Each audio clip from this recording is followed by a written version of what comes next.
That's it. That's something that actually came up when you were speaking, because there was one guy who seemed to be, or let's call him an artist. There was an artist that seemed to be a little disappointed at the fusion that merengue has taken, because he was deeply with the merengue de calle. Yes, and all he that? was like, this shouldn't be music. Like, you shouldn't be doing this. What is your perception on the merengue today? Because you got bachata and merengue that have gone completely urban and out of hand. Well, I don't even want to call it urban, because for as good as Extreme can be, they're not great singers.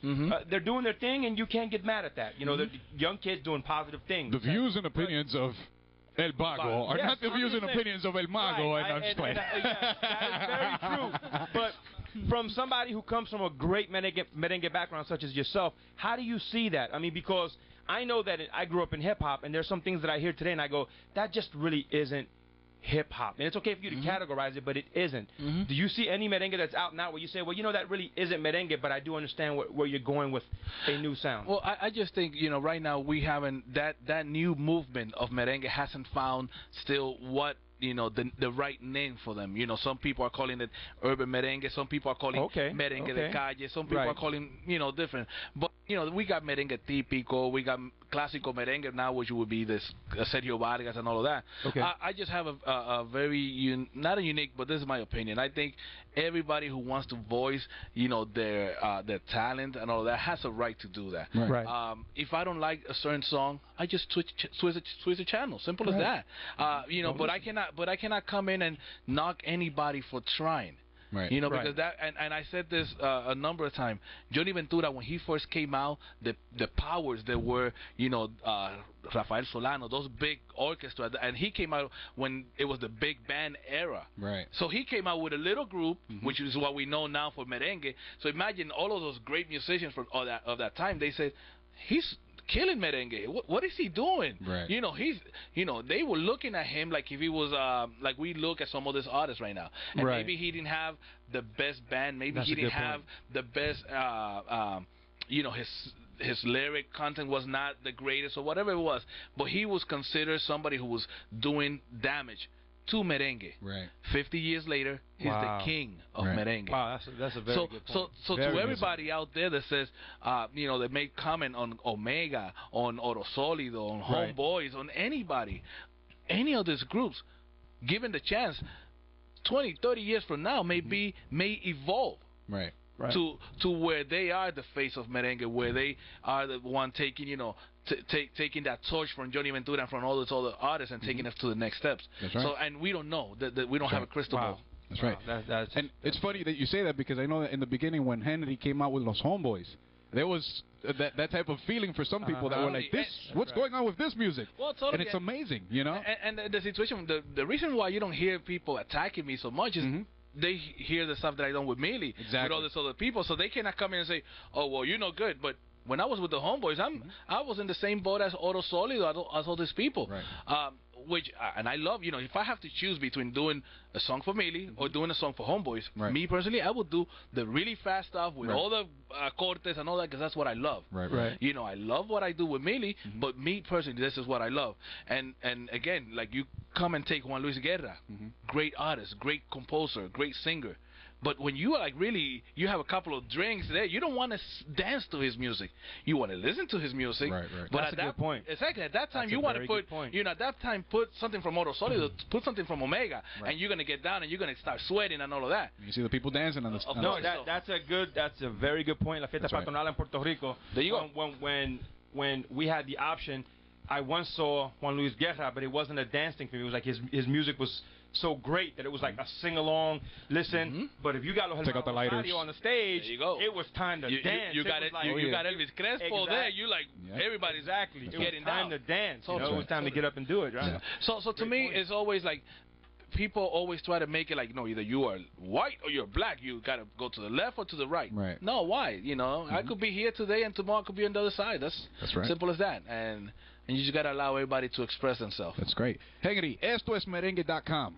What is that, man? That's our little baby that we have been working on for quite some time. Esto es Merengue is a collaboration of over 75 of the most influential merengue artists of all time. Wow. And what does that mean? The oldest living merengue, I cannot say that, I don't know if it's true, but one of the oldest merengue, true pioneers of merengue, is Joseito Mateo. He's in this project. Wow. You got Johnny Ventura, you got Mili Quesada, you got Grupo Manía, you got Elvis Crespo, Los Rosarios, Toño Rosario, Coco Van.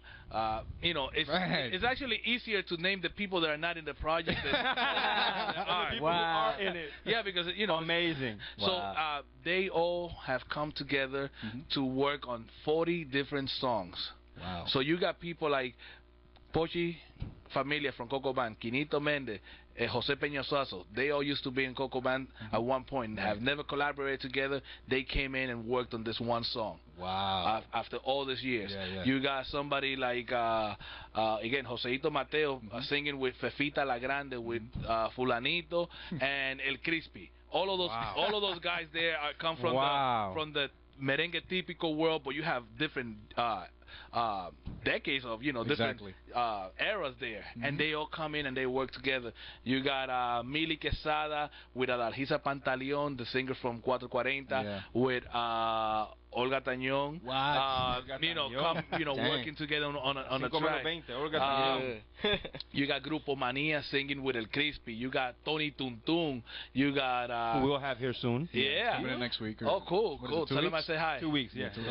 2 weeks. You got Caña Brava, everybody. So basically, just all this great collaboration from all these artists. And so we got 40 songs, which is a 2 CD. You have a DVD with the behind the scenes. Okay.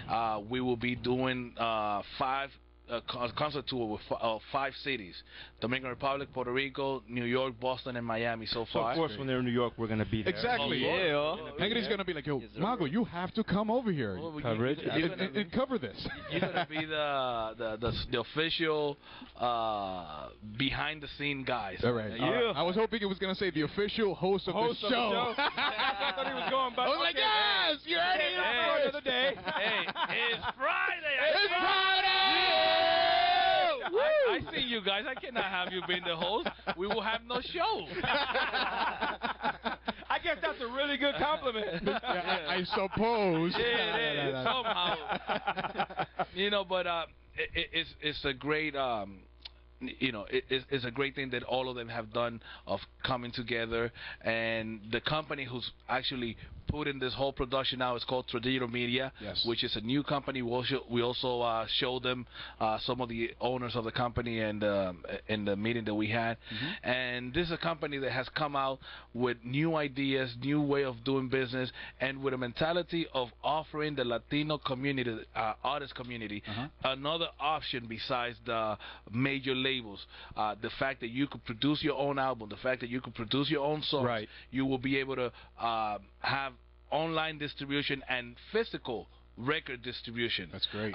Which is something that is missing right now from the market and as an opportunity to a lot of the artists. That's great. So I think between Esto es Merengue, between Traditional Media, between the stuff that we're doing right now with the Grammys, I think the Latino community, artist community, has a lot to be proud and to get involved with, so that we could continue moving forward. That's what's up. That is amazing. Guys, this was Hengry Jimenez from Los Homeboys.